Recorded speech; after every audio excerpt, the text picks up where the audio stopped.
Okay, so I'm going to be doing a feeding video this time around, but before I do a feeding video, um, I did decide that my Grammostola pulchripes, she hasn't really settled. It isn't super excited and liking her spot, so I'm going to rehouse her. I'm going to rehouse her now, and then probably tomorrow or the next day is when I'm going to do the feeding video. But I'm going to do it all together because I'm going to rehouse her, and then she's going to get a day or two to kind of settle, and then we're going to see if she's going to eat. I don't know if she'll eat because she doesn't really eat very often anyway. So we're going to see what happens, but we're going to rehouse her first. So that's what we're going to do in this video. So here we go. Okay, so we are going to start getting her ready to rehouse. So this is where she's currently at, which I know it wasn't the right setup. It's not any less than what she had before. It actually has a ton of substrate in there for her to dig in, which she hasn't even dug. She has started to bury her the pre-dug starter hole I dug for her, but she just hasn't settled. So we're going to take her from that over to this. It's a good deal bit bigger. It's still not necessarily 10-gallon long tank size, but it should give her plenty of floor space. I'm going to give her just a slight bit more. I'm going to go higher on the ends with dirt, like on one end with dirt, and then probably just not be any higher than this in parts of it, just so that way she has a little bit more airspace. I don't think she's necessarily, I think the issue with this tank is she doesn't have the airspace above her, and because she doesn't dig, she feels trapped. So that's why I'm going to give her a little bit more airspace over here, and then I think she's going to be happy again, even though still don't think she's going to dig, and I still think it's a waste of the dig space and a waste of kind of space because she doesn't utilize it. I'm going to go ahead and put her there because she isn't happy, and I'm going to do this now. It's Saturday. I'm probably not going to feed till Monday. That gives her a few days to settle in before I attempt to feed her. She doesn't eat very often, so she might not eat from me anyway, but I want to attempt to feed her. I'm going to rehouse her today, and then I'm going to finish this video up in the next couple days. But anyway, I don't know, since she's kind of standing up, I can kind of get a look at her a little bit. There's her little fangs, and she might move down enough. She's going to show us her fangs in her underside. There's her little fangs. And right now, I know from the other way, her arms are kind of covering her carapace. I'm kind of letting her move a little bit because it looks like she's going to move. And then I think I'll be able to show you the other side of her. Let's see, I'll walk around this way. Okay, there she is. Look at that. So the little gold stripes on her knees, that's why her non-scientific name is Choco Golden Knee, is because she gets those. And then she has the pinky peach color on her butt, and then her carapace. I don't know if I can, because we're going through plastic. I don't know if I can show it. And if I open this, she's going to come out because she's obviously wanting out, but we'll see if we can get a better look at her. Okay, so we're going to see how this is going to go. I am going to reuse all this dirt again, like I did before. So we're going to take her out of this and put her into a bowl. All right, there you go. I'm going to see if I can zoom in. Look at that. You can see how pretty she is. So those right there, those are her eyes looking at me. And then that little spot right there, that's how she breathes. That's called her, like a sucking stomach, but it's also a little bit how she breathes. But that's also what helps her to eat her food. So the big things that those are called, they're called pylori, I think that's what they're called. And they cover her fangs. So that's like the outside cover of her fangs. And it kind of acts like other little hands. Look at her cute little paws. And there's a good picture of the golden knees. She's so pretty. Okay.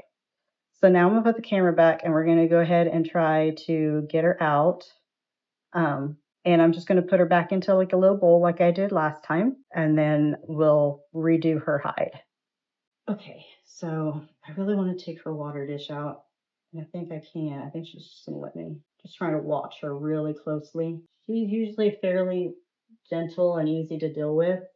So hopefully I'm not going to bother her too much. I'm not going to be happy about getting caught again, but I'm going to try to do what she did. I just don't have the room in this, but I'm going to try to get her to come up in it. Like, just move. Look at there. All right, guys, I got her in the thing. I'm not going to leave the lid off of it too long because I don't want her to come out, but look, you can get another good close-up look at her. All right, we're going to put the lid on her now so she doesn't decide to climb out. And now I'm going to take all the stuff out of this and get everything set up in the new enclosure. And then I will definitely make sure I'm back so you guys can actually see her rehouse into it. But anyway, there we go. Okay, so I got it all set up and ready to go. We probably got about 6 inches there going down to about 3 or 4, probably about 4. And then over here on the back side, we got a good 8 or so inches right there. I switched up the hide and made a deeper hide. You can't really see because I don't have a light, but it goes down, and then I made it go a little bit deeper back in there. Maybe she'll decide to dig. I don't know. And then I went out and I got a whole bunch of leaf litter stuff, these little pine cones, bunch of leaves, and I just put them in the oven for a little bit to kill anything that might be on them because I went and got them from outside. So that be the enclosure. We're going to get her rehoused.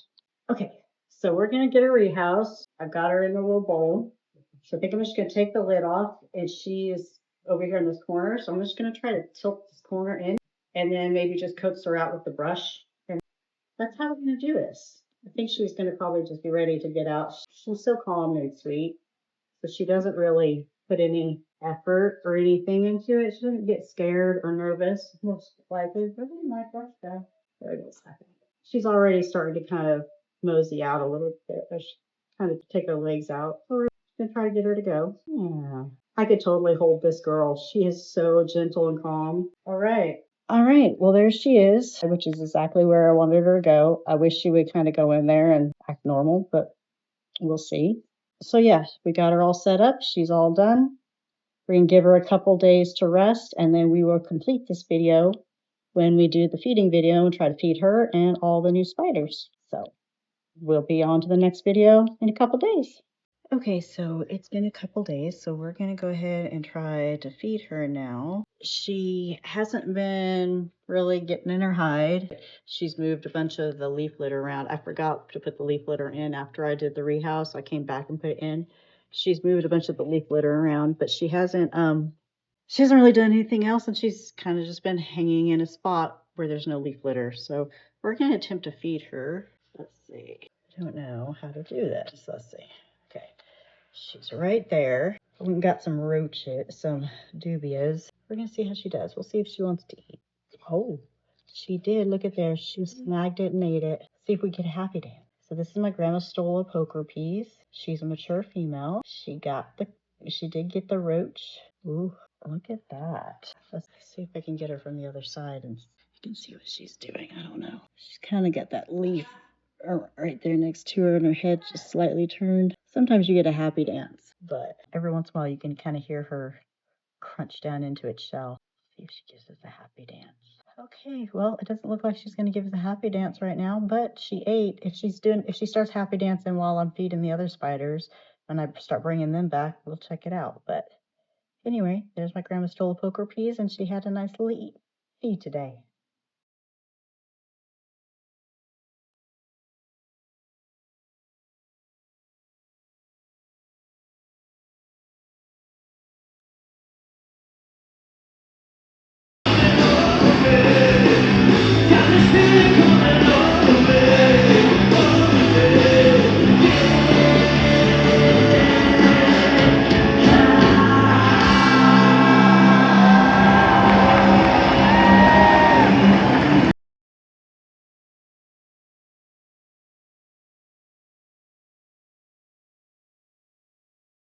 Okay, so next up is going to be my Nicaraguan curly hair. It's the T. abulosum. I think it's Tliltocatl, something like that.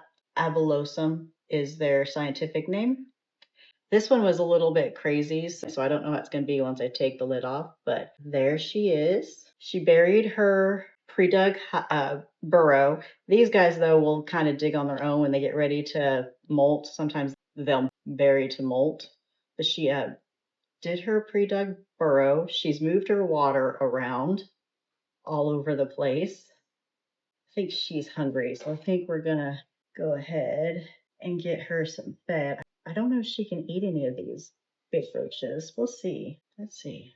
Oh, she snagged it. Anyways, now she's dragging it. I kind of want to move her water. She got a hold of it. All right, so I'm not going to dump out her water, just because if I dump it out, she's just going to fill it right back up. Let me see if I can't lower this down and get it. I can't get my stand any lower, but I might be able to lower the camera just a tad. Yeah, I lowered the camera a little bit, so maybe you can get a little bit better look at her. You can kind of see maybe her fangs there and see getting some fang action with the roach. So I'm just going to fill up her water, and I'm just going to let it overflow right here since she filled it up with dirt, because then she can dig down and drink that if she wants to. But anyway, there's my T. abulosum. The roach just struggling underneath there, waiting for the poison to kick in and kill it. So anyway, that's that one. Okay, so next up is going to be my Agen. I'm guessing she's should be down inside the hide. I'm not seeing her anywhere. I don't know if I can. She's way down in the hide. I don't think she's gonna pop out. I'm gonna see if she will take a mealworm. Let's see. You guys aren't seeing much, but I'm gonna see. Yeah, she snagged it, and damn, did she hit hard. I wish you guys could have seen that, but she hit hard. Let me see if I can find a flashlight and show. With the flashlight, I might be able to show her in there. Can you see her in there? I know she just went back farther. But anyway, she is a hard hitter, just like my other Agen was. Ooh, damn it. I don't like when the water runs down inside the burrow. Just lock that. Stop that. She's a little bit smaller of a T, so I'm going to make sure she stays a little bit moister. But anyway, that's my Agen. She's going to be fun to watch when she gets a little bit bigger. Okay, so next up is my Aphonopelma chalcodes. I don't know if I can even show you. She's literally right there. I don't know if you can see her moving around. I don't know if I can give you any light. She's literally right there. So teeny tiny. I don't know if you can even see her. There she is. So, like I said, this enclosure, way too massively big for her. Oh, look, and there's a mealworm that escaped. That's okay. This mealworm's getting ready to get cut. I'm going to cut this mealworm in half so I can use it to feed her. Oh, damn. Just give me a pair of scissors. But all right, where did she wiggle off to? Okay, we're just going to put the little mealworm piece there. And I think I'll put this other little piece in here too. And then that way she can find both. And she still has water in her little thing right there. But I'm going to give her just a little bit more water for her. Technically, these are a desert species, but as slings, they need more water. So that's my Aphonopelma chalcodes or Arizona blonde. Okay, so next up is going to be my Hysterocrates gigas. I don't know if it's a Hysterocrat. I don't think it's a Hysterocratic. I really don't know. Or if it's the king baboon. I'm not really sure because it's tagged to Hysterocrates gigas, and I don't really know until I see it or until it gets a little bit bigger. I can't remember. Doesn't look like she's going to come up and see us today. Trying to see if I can figure out where she'd be at. She's way down there. So let's see. Anyway, I don't know. My brain isn't functioning right now. I just fed her last week, so I think I'm going to attempt with just a mealworm because she ate last week, and that's what we're going to do for her. God dang, a couple of them that had escaped. They have this little sucker filled, and man, they are trying to get the heck out of here. Okay, so that's Hysterocrates gigas or the P. muticus, which is king baboon. So it's either Hysterocrates gigas or a P. muticus. I think last time I said it was a P. muticus, but I have it labeled, and I don't know if this is an old label or a new label because I don't know. I'll know eventually. Anyway.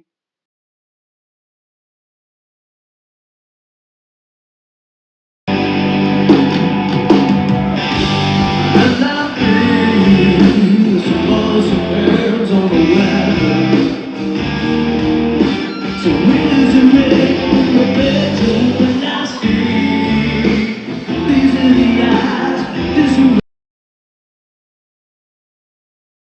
right, so next up, I'm not really sure what this one is. I think it's an Aphonopelma chalcodes, a young one, kind of like the other one, but I don't really know for sure. I neglected to label it, and now I'm just fucked. So, she's really close to molting, but she did take food last time. Get a little bit closer. There she is. I do believe it's a female just based off of how slow she's growing. I've had her now for like 2 years, I think, and she's not gotten very big. So I'm going to guess she's a female. I'm going to give her a mealworm just because she's tiny. We'll see. Maybe we'll see get a feeding response. Oh, yes, we did. Look at that, guys. She wanted it. So maybe she'll give us a happy dance. She's right where I need to put water at, so I'm going to have to, I can put water in this other corner. She has a water dish as well, but she buried it, so there it is. Again, I think this might be an Aphonopelma chalcodes. I won't really know until she's bigger. She's definitely a very slow growing species, so yeah, we'll see. Okay, so next up is going to be my let me see how, Vitalius chromatus. I think that's it. It's a Brazilian white knee. This one has webbed, this one's kind of done a little bit of digging, just slight digging. Now it's went into its hide. We'll see about giving it a worm. I don't know, maybe it'll come out. Let that worm kind of go and see if it'll come out and snag it. I kind of dropped the worm into it. I don't know if you'll be able to see it, but I'm gonna see. Pull that piece out there. Now, where'd the worm go? There's the worm. I don't think it's gonna eat it. It doesn't look like it's gonna attack it, and I really don't want to leave it in there. Now I gotta find the worm. Yeah. I'm kind of bumping it back out because I want to see if I can get it to take the worm. Yeah, it doesn't want the worm. So, okay. Anyway, that's my Vitalius chromatus or Brazilian red. Okay, so next up is going to be my one of the Chromatopelma cyaneopubescens or green bottle blue. This one has been webbing. It's created a little web tunnel right there. It's got a little tunnel that goes down, and then it's got a little tunnel that comes up. Mildew over here that I need to kind of deal with. All right, let's see if this one would like to have a worm. These guys can be pretty hard hitters, but they can be picky as babies. We'll see. Got that worm pretty well crammed in its web, so we'll see if it thinks that it's safe to go eat it. Well, it doesn't appear as if it's going to come up and eat it. So I guess we're just going to snag them out. Oh, I don't know. Let me see if I put it a little bit closer down there in the web tunnel. No, it definitely isn't going to eat it. So doesn't look like this one's going to eat either. But anyway, this is one of my Chromatopelma cyaneopubescens or green bottle blues. One of my favorites. Hopefully the other one will come out a little bit more and we can see it. Because these guys get so pretty so fast. All right, next up is my second Chromatopelma cyaneopubescens. This one is up and setting right here. This one also has webbed. These guys like to web, hence the reason why I give them lots of webbing options. This one's got its little thing right there. You can see it. So hopefully this one will want to eat for us. Let's see. We're going to try to put it in its web. Oh, yeah, that one snagged it. That one wanted it. Yeah, look at that, guys. These guys do hit hard when they snag their food. I don't know if I can show you any of the coloration on him. You can kind of, if you can see, I don't know what you can see because I can't really tell.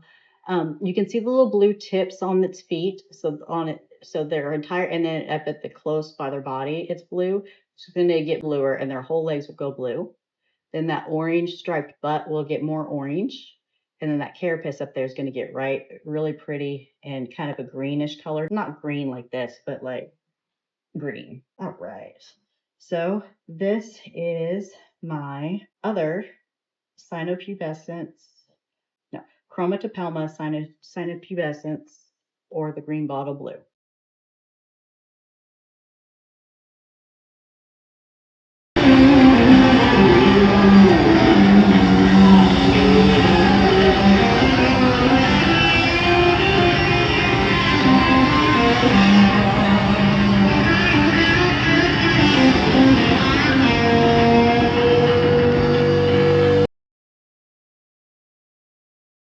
Okay, so next up is going to be my P. murinus Kigoma.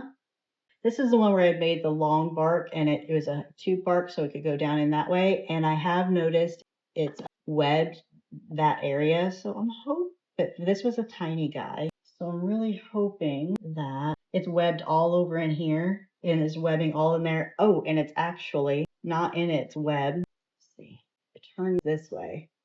It's right there. Can you see it? So yeah, it's using its little thing. So let's see. I'll try to leave it like that so maybe you can see it a little bit better. We are going to do mealworms with this one. I'm just gonna put the mealworms in this bowl, and then that way if they climb their happy little asses out, I don't have mealworms all over my counter. So I think this guy is tiny, and so I think I really need to take a mealworm, and I don't know if it will, I don't really know how well these guys hit. So I don't know if I put like a whole mealworm in here, if it'll snag it or if it'll not want it and freak out. I'm hoping I don't end up with a spider escaping.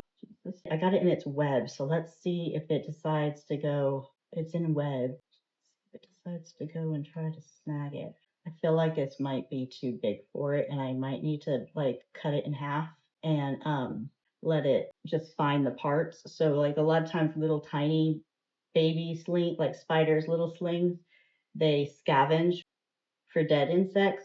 Like a lot of times, like if you get crickets, you can pull off a cricket leg and just like give them a cricket leg. And so I decided not to get crickets. I decided they had some really nice dubia roaches, and I need to restart my dubia colony. And then I got mealworms because the mealworms are easier to break in half for these tiny guys. So I'm gonna snag this back out. I'm gonna take the light off for a minute. I'm gonna pull this guy apart, so then that way I can, yeah, I'm just gonna leave food there. I'm gonna drop the other piece there. Yeah, it's not eating it, but I killed it. Oh, it did eat it. Look at there, it snagged it. Nice, good job. She did, she snagged it. So again, this is my P. murinus Kigoma. This is an OBT species, even though it's not orange. So anyway, there's that one. Okay, so next up is my P. muticus. This one I know is a P. muticus. I know I said last time I thought the other one's a P. muticus, and I really don't think it is. These freezers suck so bad. I'm just gonna toss them. Okay, so this guy, I don't know if I can show you. Can you see down inside you see its butt down inside that hole right there? That's its butt. So I'm going to snag a mealworm and we're gonna break it in half. All right, and I'm just gonna leave half of it here, right here next to the thing, and I'm gonna leave this other half right there next to the thing. So then that way it's next to its little burrow and take care of the water. So this is my P. muticus or king baboon. Okay, so next up is going to be, we figured out how to say the name the other day. It's, yeah. Anyway, this is the Malaysian blue femur. I don't see it, so we're going to take the lid off and see where we see. I see her. Can you see it right there? Kind of the little teeny tiny thing right there next to its steel. So this one's webbed. It's got a nice little web thingy across its deal. This one's also going to get a mealworm that's been split in half. So let me get this split in half and then we will, I don't know if she'll take it, but we're definitely going to split it in half and see. So I'm going to put one half of it here. I'm going to put the other half here. Oh, she did snag it. Look at that, guys. She grabbed it. She's got it.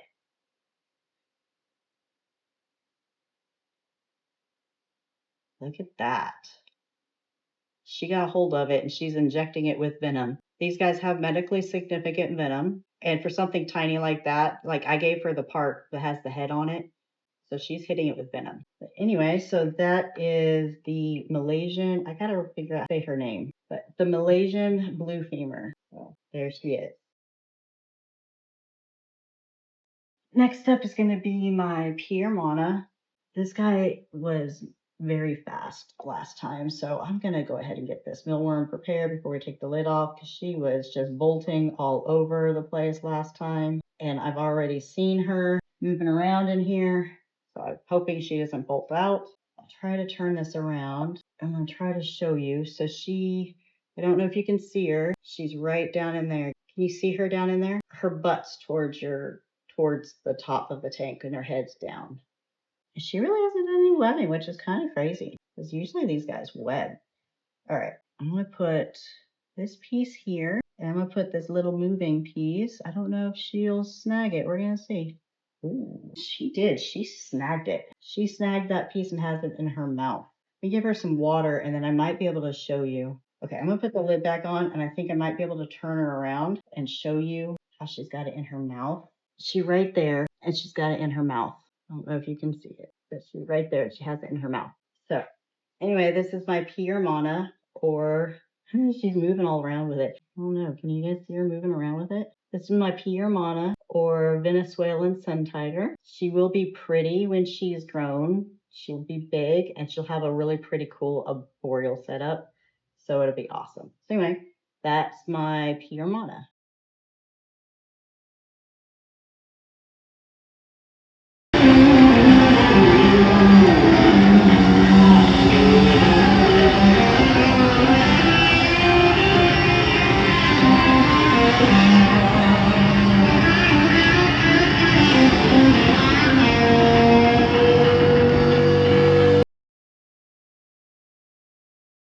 Okay, so up next is my Brachypelma hamorii.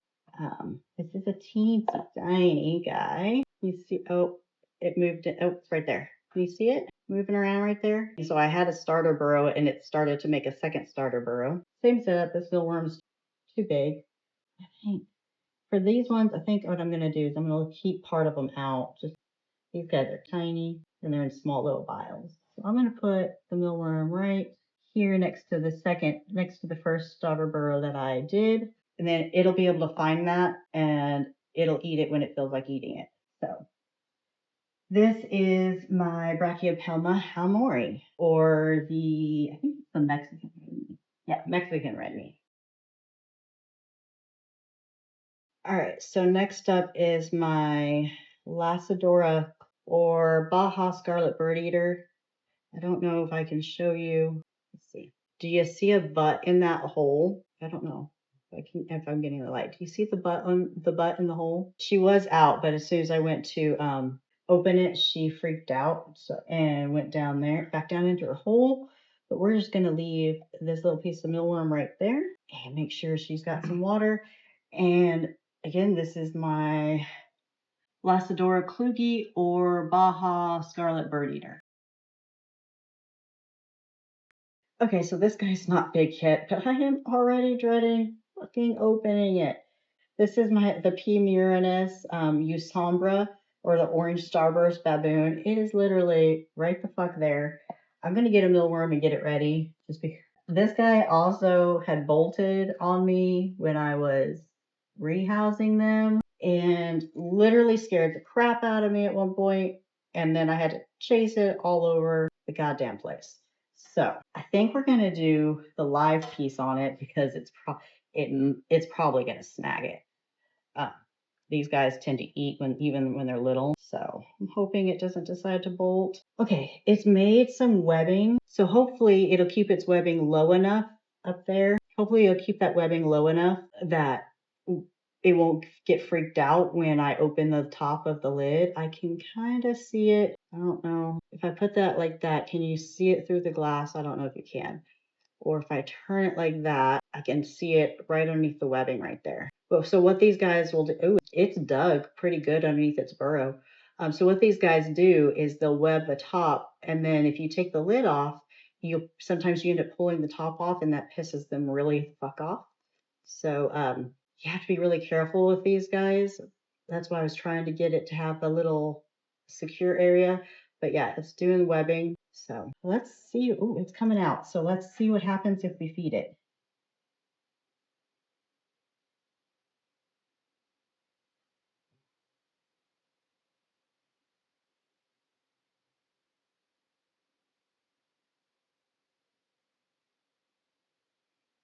And even if it doesn't kill this part right away, oh, it bit it. So it bit it. So what it did is it got close enough and bit it. So now it's going to have its venom in there. And so that part would die anyway because I broke it in half.